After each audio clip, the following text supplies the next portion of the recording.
اگر کسی در روز 100 بار بگه لا اله الا الله، از اون بهتر روی زمین کسی وجود نداره مگر یک نفر.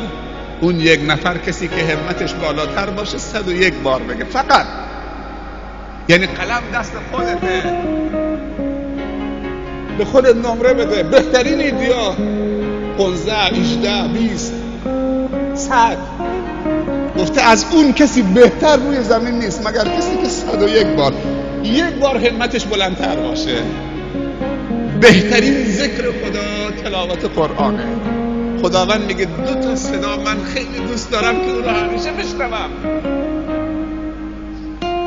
2 تا صداش دوست داشتنی ترین صداها نزد الله تبارک و تعالی است. یکی صدای بنده من هنگامی که با کلام منو یاد میکنه، تلاوت کلام من میکنه، و رتل القرآن ترتیلا. و یکی صدای آه و ناله و گریه و زاری بنده من که دست رو بلند میکنه بر گناهانش گریه میکنه، میگه یا رب یا رب یا رب.